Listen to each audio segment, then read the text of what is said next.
bonus damage. That completely broke Lucian. He became one of the strongest ADCs. In the most recent patch that happened this week, he got nerfed. Like, he got nerfed pretty heavily. His Q damage got nerfed and his passive got nerfed. So definitely not as strong as what he was before, but I'm interested to see how this Lucian Brom plays out, because it is a very, very strong 2v2 combo. Because the great thing is Lucian has the double auto attacks, which can help Brom proc his passive much sooner. I mean, sometimes we see the Lucian go into the mid lane, right? So maybe we could see mid Lucian. We'll yet to see that, but like you were saying about the Braum getting those little bit of changes to his kits are going to be really interesting to see what they go for here. Because normally Braum was one of those picks on players like, was it Hestes or Round that used to play this pick quite a bit as well? The Braum. We didn't see it that much last circuit as well, so that's going to be interesting to see how this Braum now fits into this team comp. But the Shyvana, the International Jobcenter can do it. The guys with no jobs, they picked the Shyvana and got some really good Dragon and other neutral objective steals as well. So I can imagine there's going to be some great advantages and opportunities for Baguettes to shine with this pick, especially final wax on the Shyvana. But banning out the Morgana and the Orianna, maybe they are thinking that this Lucian is going to be in the mid lane and trying to ban out some of these AP champions for the Dragon lane.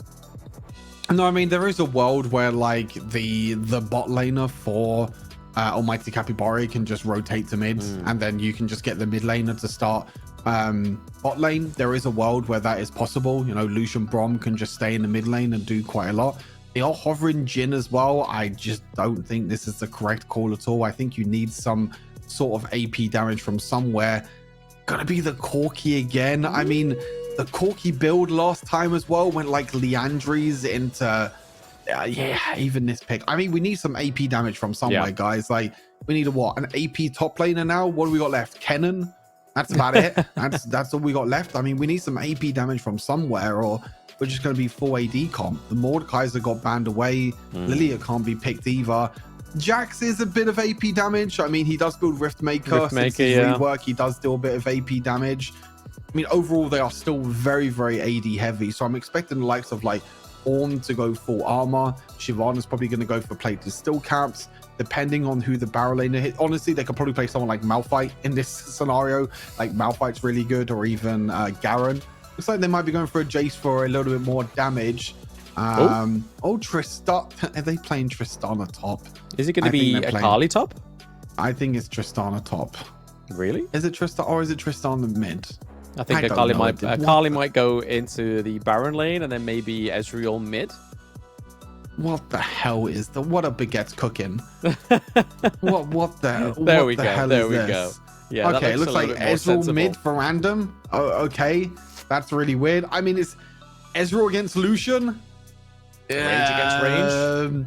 I don't see that matchup 1v1 every now and again, to be fair. I mean, to be fair, Lucian might go down. I just think Lucian needs to be paired with this Brom, though. So it's so weird, because like, so what most likely is going to happen is that Lucian's going to be mid with Brom. Varus is only going to be down into the bot lane, and Jack's probably into the top lane. But then that means that you probably have a 2v2 of like, I don't know at this point. I'm completely lost. I'm lost with Baguette's draft now. This Tristana pick has completely thrown me off guard. You'll be fine. You'll be fine. To be fair, I mean, Varus kind of outpokes the Tristana as well. So unless we're going to see a very aggressive Moo on the Tristana, I feel like the Varus may take it in the early part of the game. But especially with what we saw in game 1, where Baguettes are known to be quite aggressive, I feel like the Tristana is going to be used more of a siege champion. So obviously taking those turrets are going to be a lot easier for this champion as well. So maybe that's why they're going to be taking the Tristana here. Maybe. Yeah, I'm trying to think. It's very interesting. I mean, you got double ADCs on either side. You have like the Ambessa compared to the Shyvana. I think the good thing about Almighty Capybaras is that this Brom pick is going to help a lot against the engage from like the Shyvana and the Akali. If you can proc the Brom passive, and if you can stun one of these champions, then you can do a lot of burst damage. You know, Brom passive on top of Varus ulti, on top of Lucian combo with his crazy burst damage as well. There is a way that Akali jumps into a fight and just dies straight away, honestly. Again, we'll probably have to wait to see where the members of Baguettes are going. Obviously, we're just looking at a a screenshot at the moment, so you know, it's not going to be Tristana, Ezreal bot lane, you know, so it's going to be either Tristana or Ezreal with Ornn, and then the other one's going to go into the solo lane. Who that is, I don't know at this point. Honestly, baguettes are just cooking. They're cooking a baguette, that's for sure. I mean, do you even cook baguettes? I mean, you bake baguettes. You don't cook them, yeah, Stu. Come on. Well, yeah, same thing, right? Bake, cook. You don't buy a baguette from a cooker. You buy it from a baker. Okay, this isn't time for this isn't time for Logic 101. I mean, it isn't time for Logic 101 because we're not too sure what's going on with this draft, right? But I feel like it's going to be...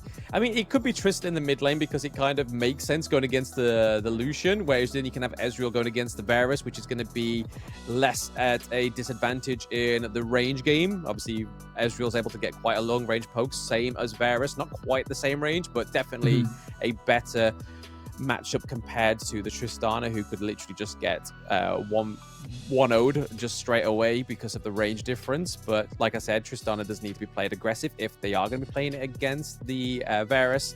Maybe have the Ornn just kind of attached to the hip of Tristana at all times, just to try and make the Varus actually reachable, because obviously the rocket jump is going to be a huge commitment for Tristana in that 1v1. So I feel like it is going to be Tristana in the mid lane and maybe Ezreal down into the bot lane against this Varus. That makes more sense to me in my tiny little brain, but hey.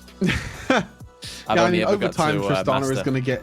Over time, Tristana is going to be getting that extra attack range, so it's definitely going to help her a lot better with being able to try and, you know, outrange the likes of Lucian. Also, Varus, obviously, Varus still has his piercing arrow, which can be you know, really annoying to deal with, and you still have the engage from like the Ambessa and the Jack. So the Tristana still needs to play very careful, but you know, the piercing arrow at range, if there's a way that you can try and poke down the likes of Ezreal and Tristana and get them out of the fight, then that's an opportunity as well. But yeah, I think we're theory crafted a lot with how these things are going to be going, and we need to see where they're actually being played first to see what.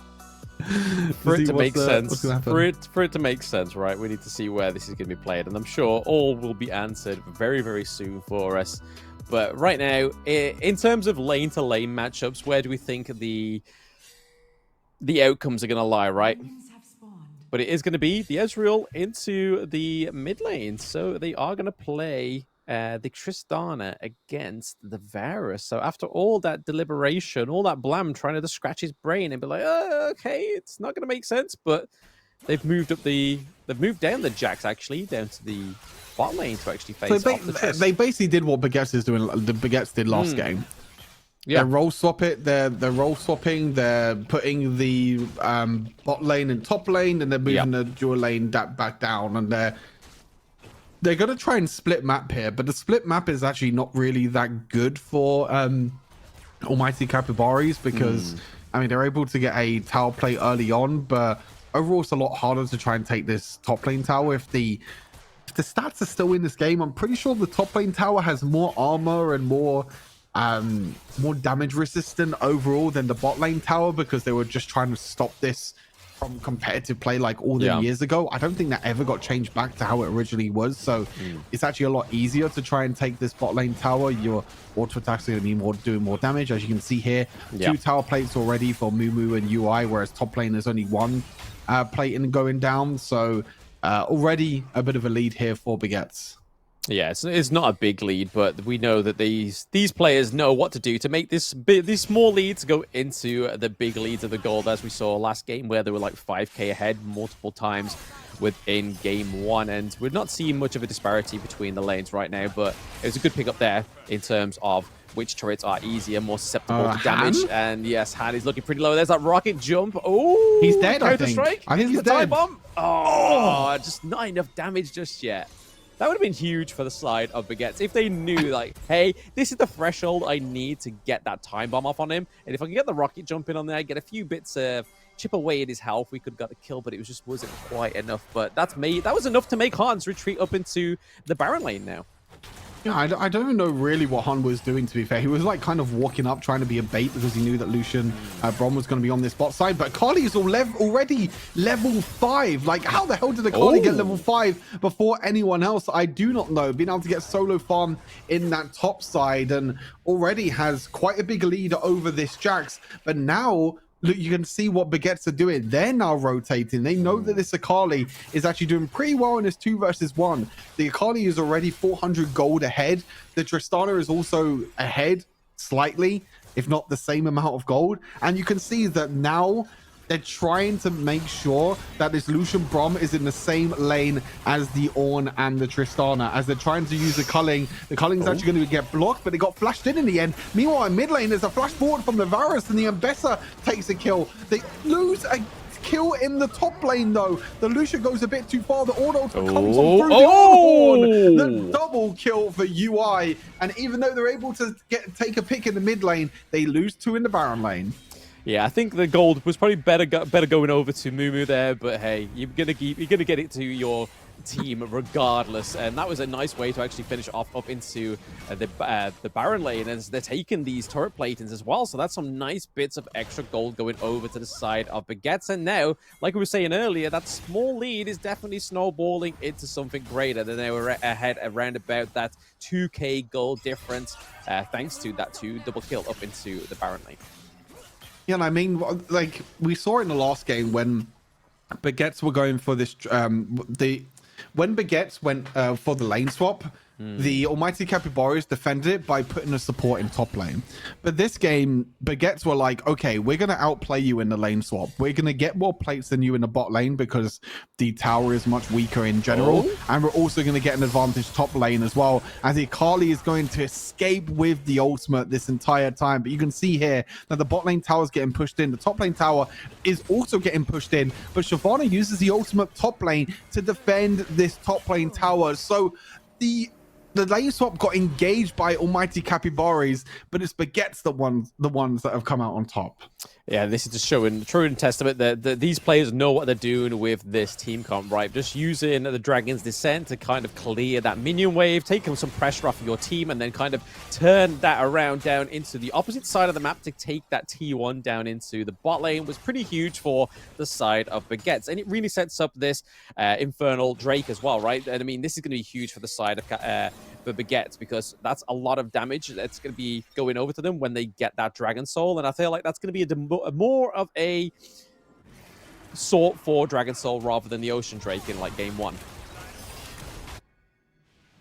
You can see here that the Shyvana just wants to go for the dragon, which this is totally fine. I mean, you can trade the dragon for the Rift Herald here because you just want as many stacks on Shyvana as possible, so that's totally fine. They can also try and push in this bot lane as well. The Mimics, though, are going to be doing so much damage to this tower. It actually takes the mid lane tower straight away. They might even be able to use the Mimics to try and get top lane as well. They are. So that's 2 towers over to almighty Capybara, but I think Baguettes are actually totally fine with this. They know that they're probably going to lose the 5v5 at this point because Shyvana is nowhere near as fed as what they want to. Ezreal doesn't even have an item completed yet, so I think this is totally a fair trade, and they just want to get as many stacks on this Shyvana as possible. Yeah, I mean, giving over the dragon to Shyvana kind of makes sense to her passive as well, getting those stacks up with her passive. So losing those 2 turrets just means that Aces are able to actually try and pull back a little bit that deficit with that gold. But hey, this is going to be Baguettes like saying, we've already run down your Baron lane turret to where we need it to be, so we're just going to make sure we finish that off to try and bring back some more of that gold deficit back into our favor. As you can see here, 25k to 22.8. And it doesn't look like they're stopping there. We can see Ezreal and the Shyvana going in with the Dragon Descent, trying to push away the Lucian. He is getting the ultimate onto her, laying down that damage really hard and thick at the same time. And Lucian might actually get a 2-1 double kill. Oh, it gets put down by Random, but look what's going on here. Into the farm lane as well. That is going to be a kill going over to the side of Aces. Once more, they're able to take down Roxy on the Akali, but not being able to take anything else from that. Considering they're doing a 3v2, I felt like they could have considered a bit more of an engage there, but with the Ornn and the Tristana having that big stone guy in front of that lady with the cannon, I feel like that could have been a demolishing pairing, right? Yeah, I mean, Lucian winning the 2 versus 1 in top lane was absolutely huge for Capybaras in that fight. You know, if they lost the 2 versus 1 there, they were just going to lose that tier 2 tower. But yeah, as you mentioned, on the other side, they were actually at a player advantage. You know, they were able to get the 4 versus 3 in the bot lane. But I mean, the Lucian went back to the Varus went back to base. So overall, it was a 3 versus 3. So they didn't want to overextend too far.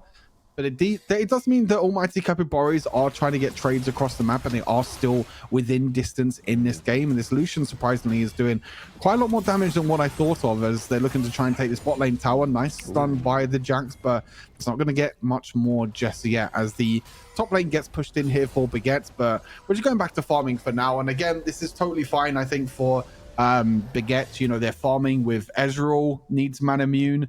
The Shyvana needs at least one more item. You can see probably going for either Blade Ruin King or Terminus as the second item. You can see many plated steel caps across the board for the side of Baguette, because they know that they're against pretty much a full AD composition. There's a little bit of AP damage from like Varus plus Jax, but it's mainly all AD damage.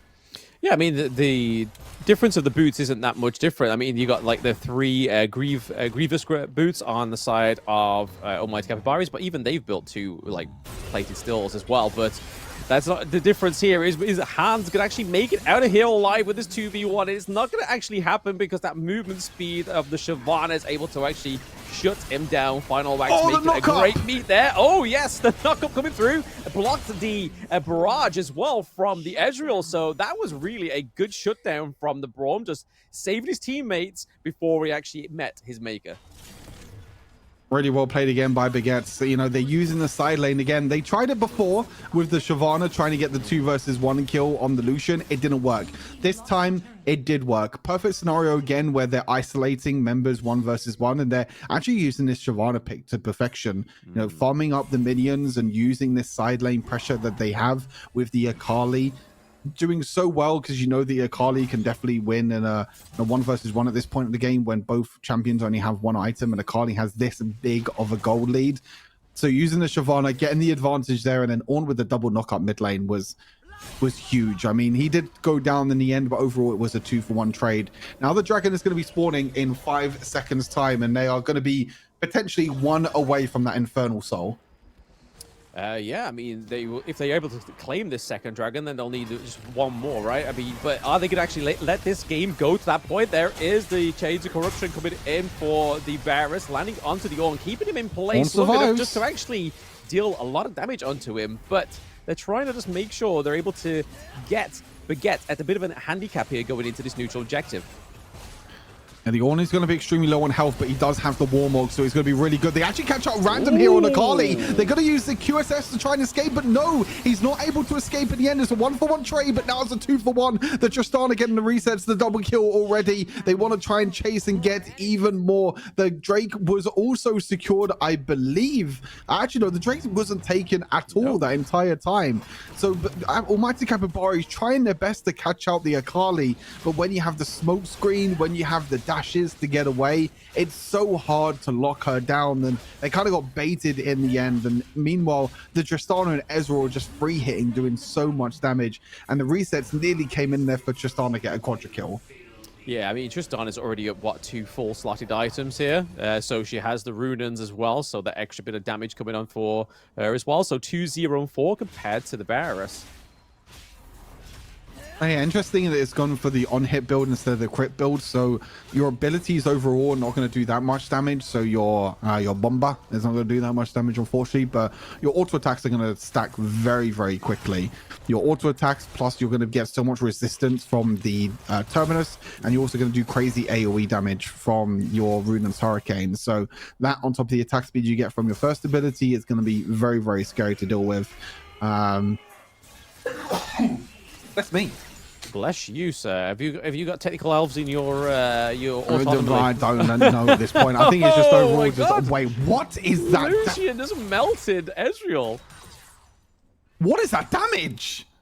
crazy damage coming from the Solari and the, I mean, yeah, I mean, to be fair, I mean, Ezreal only has 2 items, Lucian has 2 items, and Lucian has such a bigger spike at 2 items.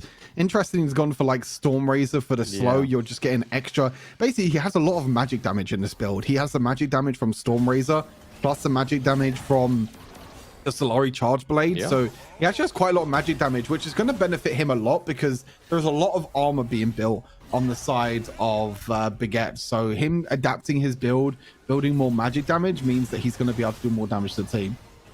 Yeah, I mean, you can kind of see, we was on about this in the draft as well, right? That there's not actually that much AP. We was kind of hoping that maybe even the Varus was going to build some AP, but looking at his items right now, it's not the biggest AP build we normally see. And there's Braum blocking the Ornn's ultimate as well, which was a huge play there. That could have been a bit of a disrupt from that disengage from Aces. So nicely done there by Baguette. It looks like they may try and bait this Baron Nashor fight here. And I don't know who's going to come out on top, but there's the knock-up from the Ornn. Yeah, the Ornn's going to go on in and just completely delete it. But actually, it turns the other way around. Ooh. The Varus actually one-shots away the Akali. And looks like Almighty Capybaras are coming out on top. The Lucian again, just doing so much damage. And it was a bait in the end that Baguettes wanted to do. But it was the Capybaras that came on through and stormed through. And Akali just, in the end, got completely one-shot. The burst damage from both the Varus and the Lucian is doing some crazy damage that it's just so hard for someone like Akali to deal with. I mean, Akali's not really a tank. Akali needs to try and assassin the backline, but when every time she dashes in, she's just getting caught by so much damage and crowd control that there's not really much that you can do with it. But Shyvana is going to be stacking up that passive again. Look at that. The ulti is back up again already. Tristano's back up again in 2 seconds. And again, need to be really careful in this scenario. They do have a 2,000 gold lead, but oh no, Braum. Okay. Oh, Akali's going really, really deep again. But I feel like Akali's just going to die again. This time she bought the stasis. So the stasis is going to keep her alive, but they're going to back off for now. Baguettes do stop the Baron, and that means that they could just go back and carry on farming. But that was very scary there for Akali. She didn't have stasis last time, but that stasis upgrade meant that she can keep herself alive. Yeah, I feel like that was the best case scenario for Baguette, was to deny the Baron Nashor, but then also be able to go back with damage limitations and just keep farming up for themselves, especially for the stacks of the Shyvana. As we can see here, the gold and the is not very different in the jungle alone. I mean, Mbessa and Shyvana both on that 11.3k gold difference. So there's not much in it. They are all farming up. They're just waiting for that end game. And it looks like we might actually see a game where we have the Dragon Soul come through. And that's the question I'm going to ask is, do you reckon the Infernal Dragon Soul is going to be enough to kind of tip the scales into the favor of Baguettes if they're able to get it? Oh, 100%. I mean, the Infernal Dragon Soul is probably the best one that you can get. On top of probably Mountain is also very good, and the Ice Dragon one for the slow. But what I really want to see here is Almighty Capybaras controlling the objective going into the pit. As you see, Ornn using his ultimate just for safety, but they're going to go for the Baron instead. They're using the Dragon as a bit of a bait. Varus actually has to go back to base. He got taken way too low on health, and he's actually just going to be taken straight up. And the Almighty Capybaras are going to try and look for the fight. The Lucian dashes on forward, but he's dashing straight into the Shyvana, and the Shyvana's doing so much damage. The Tristana gets the resets again and again and again, and that's going to be the Baron and also the Infernal Soul over to Baguettes. Again, a pretty scary mid-game with a few mistakes, but this team showing that their decision-making is unlike any other team in this tournament. I mean, they were able to bait the team to the Baron Nashor. I don't know how that went into the favor. Yeah, he got stolen. It got stolen by Lucian from his ultimate. That's why I screamed. I thought they just took it. No, they didn't. What? Lucian stole it, and that's what I was about to say. Like, how did they manage to go in there, steal the Baron, but yet still come out like not on top of this thing? Oh, we actually have replays. Wait, how did this? It was culling. What? How the? What the? Why does no one just body block it? Just all you have to do is just stand there and just body. Oh my! I didn't realize it got stolen in the end. I completely missed that. I apologize. I was too busy focused on the team fight that I didn't even realize that it got stolen away. But really big play there by Almighty Capybaras. I mean, huge. All the Baguettes have to do now is just stall. Like, just wait for the T-Hex to go down. They have the Infernal Soul, so they're going to be able to do so much more damage. Oh, a lot of damage. But, I mean, that was a great, like, Hail Mary play here for the side of Almighty Capybara. He's able to steal that Baron Nashor just because of the Lucian. But it was like you said, they could have just body blocked that, but at the same time, they could have been down a team member and then lost the whole team fight there. Here's Braum with a knock-up with his ultimate as well as the T-Hex coming through, just laying it on thick. Hans is being left in the corner. Yes, trying to take the T2. He's able to take it as well. If there's somebody you don't want to leave in the corner, it's definitely Jax on his own. But you've got to make sure that this Tristana doesn't get wiped out as well. I feel like if Aces are able to take out the Tristana and the Ezreal, I feel like they could actually come back in this game. Double ADC versus double ADC in a competitive game. Who would have thought that this would be the case at this point of the game? You can see so much damage is being built now from all of these AD carries. Varus in the end going for the anti-shielding.